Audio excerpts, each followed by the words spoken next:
Hi there and welcome back, everybody. I hope you had a really good conversation in your workshops. I'm sure you did, because I wasn't able to stay in one workshop all the way through. I decided instead to go and have a look at all of the individual workshops frequently to see how the conversation was going. And the impression I got was there was a really rich tapestry of input and perspectives and questions and conversation.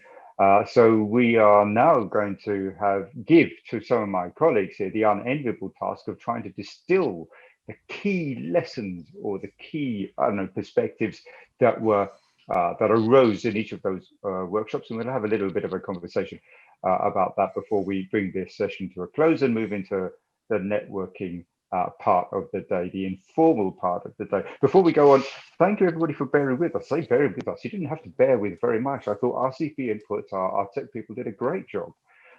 This is not easy to put on a conference such as this virtually. It's not something we're all very experienced at, but I think it went pretty smoothly, and I'd like to thank all the participants. It's not an easy thing to do. You're used to being in a room, seeing each other's faces, having conversations, watching the body language, but now you just stare at a screen. So thank you all for your forbearance, and I hope you managed to go through all of that digital difficulty and enjoy the workshops this afternoon. Okay, we're going to get going. One of my colleagues is still to join us, but we'll press on nonetheless. I'm going to ask each of our rapporteurs to feedback on their particular workshop. So please identify yourself and the workshop, the name of the workshop that you're feeding back on, and 3 or 4 minutes each, please. And I'll just go clockwise around my screen, starting with Simon Still. Would you like to kick off, please? Hi, our workshop was called Temporary Plus, and we were looking at the options and challenges in taking the quick tactical active travel schemes that we've seen implemented over this summer and making them permanent. So we had Wim van der Beek, who's a senior traffic engineer at Dutch engineering company Royal Haskoning. And Wim showed us the baseline conditions that we've got now with examples from both the UK and the Netherlands. And we had a chat about what worked well and what's been less successful. Then we moved on to a presentation by Sophie Edmondson, who's TfL's principal sponsor for cycling schemes. She covered materials and showed us some of the cheap improvements that can be made to give a big difference to quality of service for users. And then we looked at the options, costs and timelines necessary for addressing some of the temporary schemes and taking them into a longer term footing. And finally, Ruby Stringer of ITP Transport Planning worked through a number of options for a major junction, looking at how look at the options for addressing those and making them safer for cyclists without necessarily making very expensive changes to the curbs. So firstly, just adding advanced stop lines, but then also the options of banning turns or adding advanced start lines for advanced signals for cyclists, or Wim's suggestion, of course, when you're looking at a Dutch approach, which was to radically reduce the number of vehicle lanes and put a big cycle lane right through it, even if you just protected it with wands. So I think overall what we heard was from both the experts and from the people attending was a willingness to keep moving forward quickly with temporary plus types measures. So a step beyond what we've got now, but perhaps not the sort of gold-plated schemes that we've had in the past. Sophie talked about delays on previous schemes while they've waited for expensive paving materials to be shipped from overseas. Whereas if you're working with lower cost materials and you're a sort of standard pallet, you can keep that stuff in stock. Wim cautioned that if we are doing that, we need to ensure that the difficult and dangerous junctions and road sections remain addressed, even if the materials used don't look quite as smart. Thank you, Simon. I'm glad you finished on that last point about junctions, because I was going to ask, because that is the difficulty, isn't it? It's the point that I've raised with Will Norman. You know, that's the break point in every network. It's the hole that stops continuous journeys and puts people off. Is there you know, is this something we can actually deal with temporary measures? It's obviously more difficult, and the proposals that Ruby talked about were not of the standard that we'd see on one of the really big expensive schemes, on the superhighway schemes, where you're putting in protected cycling right through the junctions. But what we've done at the moment on a lot of them is just to avoid the junctions completely. At a lot of the temporary cycleway schemes, the cycleways fade into an ASL when we get to the junction, and you're lucky to have any more than a sort of bit of advanced stop. So yeah, there are intermediate ways. It's a thorny question, isn't it? Okay, thank you for that, Simon. I'm now going to invite Fran. Fran, would you please mind reminding us which workshop you're reporting back on and give us the highlights, please? Yes, so my name is Fran Graham. I'm the campaigns coordinator at London Cycling Campaign. I was co-running the emergency consultation, how to communicate with the community about emergency schemes. And I was joined by Leo Steinberg from Humankind. We had a really broad conversation, as you'd imagine when you start talking about consultation and engagement on its own, but then emergency consultation and engagement as well. And a couple of the key themes that I think came out were around, how important it is not to make consultations referendums. So making sure that you're asking the right questions of the communities that you're talking to, allowing them to input on the areas where they have the expertise and the knowledge. And around making sure that when you're doing trial schemes, what you're doing is you're running a real-time conversation and consultation. So the consultation isn't separate from the scheme, they're the same thing. So you need to do a couple of things. So you need to allow enough time for the scheme to bed in. You're not going to get the information that you need to have an informed conversation about a scheme with only 2 weeks in. You need to give time for streets and for people to adjust and adapt to your intervention. We need to be really up our game on the monitoring and the feedback on it. So making sure that you have all of the data sets that you need to show the impact of schemes while they're in situ.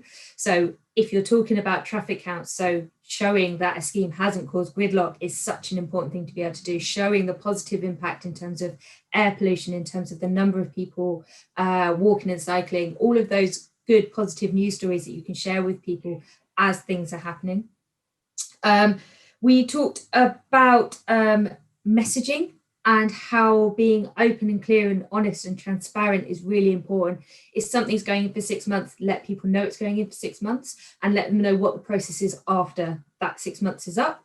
Let them know how they can feed back and how they can input into the conversation as well. So putting something in place means that you have to have a space where people can feed back on it, and then showing that you're acting on that positive constructive feedback as well. So if an issue has come up that the local residents are aware of, they can tell you about it and you can rapidly mitigate and adjust and change and show that you're listening, show that this is a two-way conversation, that you're dealing with information as it comes in.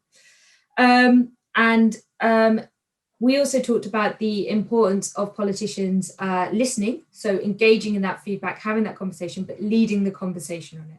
So making sure that they're not just being a mirror for everything that comes in, but that they're saying, right, these are the reasons why we're doing this scheme, regardless of whether it's emergency or not.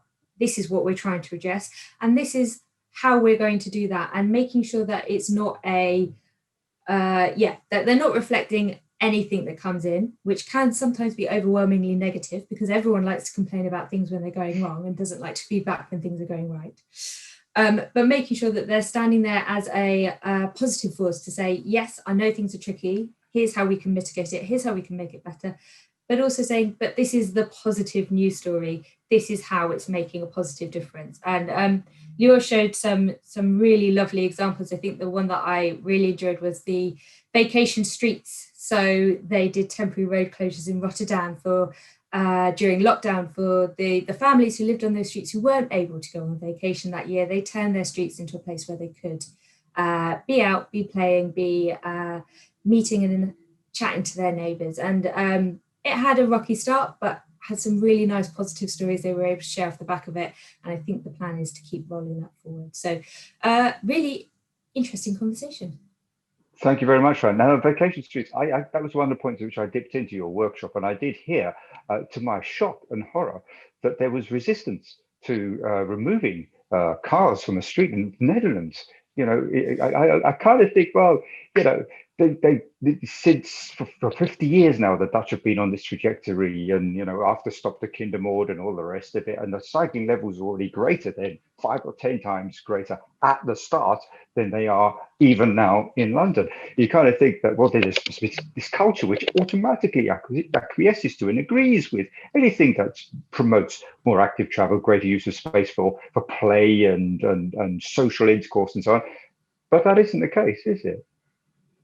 No, so that's the part that leads back to that listening and leading and saying, like, this is an important thing for these variety of reasons. But it also came back to another point that I didn't mention, which was about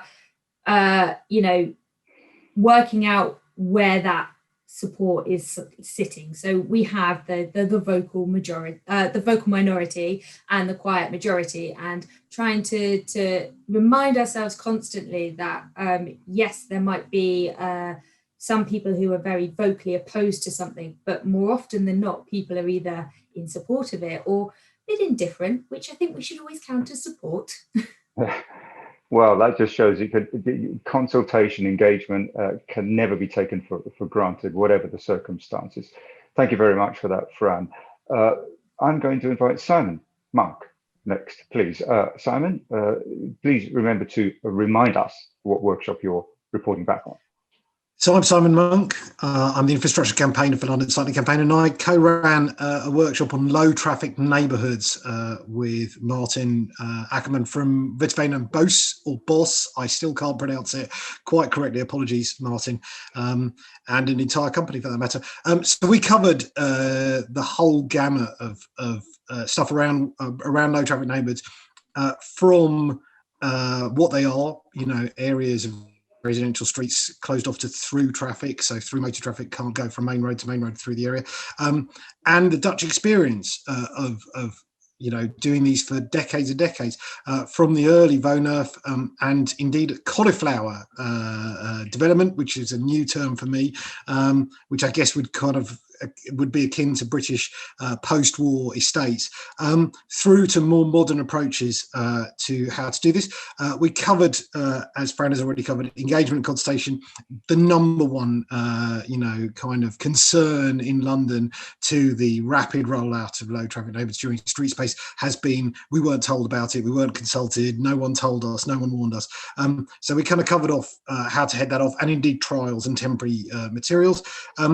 The majority of the workshop we ran was actually a kind of a practical workshop where we landed on a stretch of Greater Manchester as a kind of neutral territory, and looked at kind of why you might put planters and filters in different places, how businesses on small high streets might cope, and indeed how bus routes might even be improved, what the limits are of a low traffic neighbourhood, kind of how far they should be across, how big they should be, and also where the edges should be, and indeed what to do about those edges, those main roads, distributor roads, and we looked at roundabouts, we looked at some interesting quirks of the area.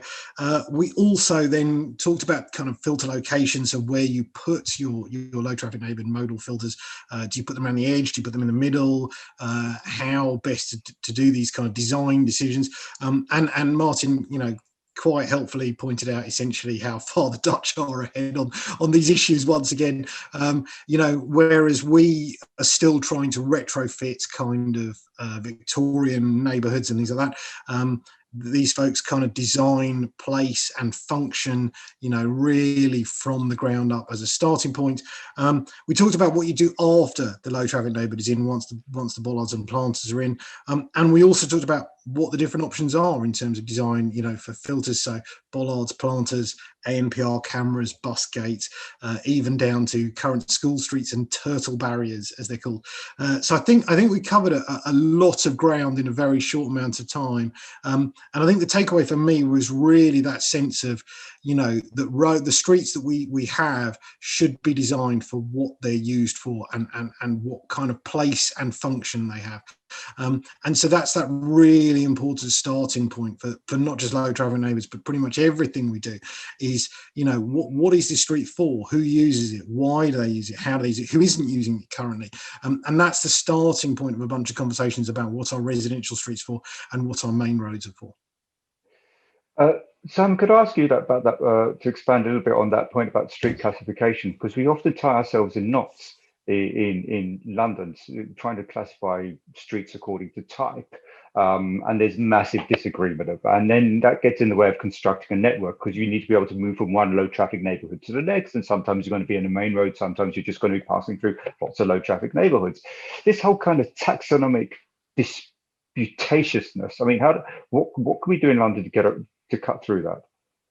I don't know if there is an easy and simple answer. I think, you know, every location, every borough will have slightly different points of view. You know, a bus network is you know, for London, buses are so important. A bus network is clearly kind of a starting point for that. You know, where are our massive main roads? You know, the Marylebone Road, Euston Road, kind of a lot of the A23 and things like that. There are some very big roads which are, you know, almost urban motorways. Those are very clearly distributed roads. But it's when we start getting down to those single lane roads that also carry some buses, that also, you know, have shops on, that also have residents on, then it starts getting complicated. There isn't an easy answer to that. There is only, you know, that kind of progressive working through between the mayor, the borough, TfL, you know, everyone, to try and work out where these roads, you know, where the line is to draw, as it were. And that line changes over time. You know, I'm a resident, as most people know, of Waltham Forest. Alford Road was a massive rat run and a through route, you know, and now isn't, you know, and still has buses on. So those lines can be redrawn over time. Well, I know it's a cliche, but we can still learn a lot from Waltham Forest and other places in London too. Okay, we've talked a lot about infrastructure and a bit about consultation engagement. I think the next two workshops are very strongly focused on people. Claire, would you like to introduce yourself, please, and remind everybody which workshop you're reporting back on? Hi, I'm Claire Rogers, and I'm the Healthy Streets campaigner at LCC. And I'm reporting back on I think we called it People First on the High Streets, all about walking and cycling and how that helps local business. And I apologise if you can hear my dog making a fuss down here. So we had two really, really insightful presentations. One of them was from Henry Chung, who is head of engineering in Wandsworth, and just showing us just gorgeous photos of Northcote Road, which has been closed every weekend the last 16 weekends. And so we were treated to pictures of people just enjoying themselves all over the roads, people sitting outside businesses, really tiny children just wandering around happily. And he just said it was unprecedented effect on businesses. So the feedback was that some businesses just responded to say, we have only stayed open, we've only stayed afloat because of these weekend closures. 15 businesses unfurloughed their staff. 48 people in total were unfurloughed. 17 businesses employed new staff, totaling 42 new staff. And there was just a real sense of goodwill. So the bids, the local bids, supported the scheme. Businesses that weren't food and beverage businesses allowed those next door to sort of spill over onto their forecourt, so to speak. And businesses were really great at looking after their customers and making sure that they weren't sort of being antisocial and drinking standing up and so on, creating noise when they shouldn't. So there just seems like there's a lot of goodwill, officers working overtime to make it happen. It's a lot of work every weekend to get these barriers into place and so on. And the feedback has been from the public 64% in favour, 17% against. So it's just been an amazing scheme. And they're looking at getting more feedback and thinking about where we go from here, whether it will continue, whether it will become permanent, and so on. And then have I got time to feedback about please? The next presentation was fantastic. This is Matteo from Decitio, a Dutch company. He's actually based in Italy as well. And he just asked the question, is it better for local businesses to make a street better for walking and cycling or not? And he said, actually, it's not a straightforward answer. It depends on the street. It depends on the type of business. It depends on the area, the urban fabric. And he said, while businesses based on the experience, the fun, hospitality, they are going to thrive. But if you have like a specialist business that's maybe got bulky items, the research shows actually they can suffer. And so the experience of Ghent that we were all very excited about, how they kept cars out of the town centre, everyone benefited except for some certain specialised businesses which actually didn't benefit because of logistical problems. So that was interesting. But he was saying basically, walking and cycling does benefit. How do you do it? How do you go about doing it? And he talks about getting businesses on side. And he said, measure. So he was really pleased to hear that Henry and in Wandsworth, they measured, they got this data, they got this feedback, because then next year you can say, well, look what happened on Northcote Road. We're going to do the next road and we know it's going to be a success.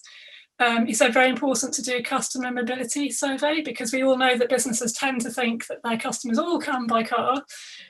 Actually, how many really come by car? And he said you can also customise it. You can survey all the customers as they come out of the shop and say, if you couldn't park here, would you still visit the shop? And what you'll probably find is for most businesses, it's fine, you don't need the parking, but there might be one or two where actually it's crucial to the survival of the business. And then you can customise, you can design those 1 or 2 parking stops, 30-minute stays. And then finally, great example in Delft, they wanted to take parking away from certain streets, and they offered businesses who could show that they'd lost revenue because of lost parking, a revenue guarantee payment. So they gave it a few years, a period of time to bed in, and then nobody applied because nobody needed it, which I thought was fantastic.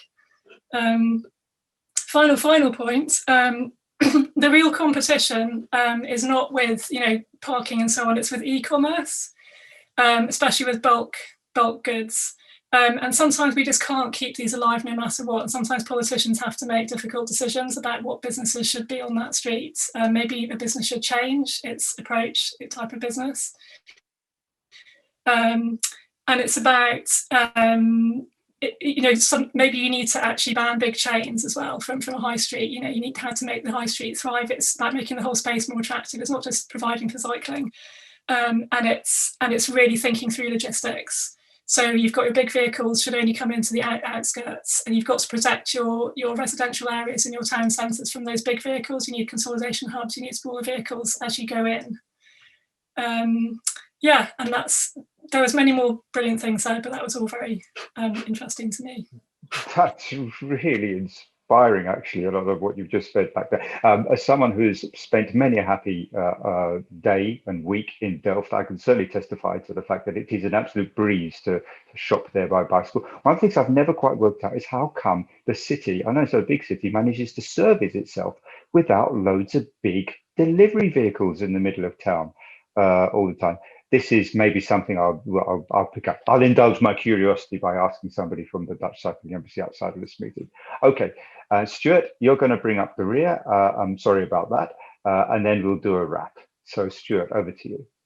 Cool. Okay. I was in the workshop. We talked about how do we get people to use the cycling infrastructure. There is a sort of general attitude that if you build it, they will come. But then we talked about do they come? And actually, we do seem to have a bit of progress, because a few years ago, we would say it would just be white men that were using the infrastructure. And now the general thing is now it's white middle class people using the infrastructure. And so that's good. We've got white women and white families coming on. But we talked about how some extra avenues to go to get different communities. So we heard from Shelley from Mobicon, who talked about the Dutch experience and talked about how having access to a bike is only part of the story, and then going on to competence, and then owning cycling as a way that you think is a way of going around doing your shopping. And we're nowhere near that stage in London really at the moment. And then we also had Mariam, who talked about her experience with Joyriders and doing that project and working with getting women cycling and women from different backgrounds cycling. One of the things we did talk about a lot was access to bikes, and we come down to cycle parking again. And how do you get people who live in flats, in poorer communities, all that stuff, how can they get access to a bike when there isn't any secure cycle parking? Although Shelley did point out one of the things that actually in Britain, we might be asking the wrong question. We go down and talk about cycle parking, how to make it secure and all that sort of thing. Whereas in Holland, what they do is have a lot of very cheap bikes that people use. And obviously, if you're on a low budget and you do lose your €30 or €50 secondhand bike, it's a problem, but it's not as much as losing your £200, £300 bike.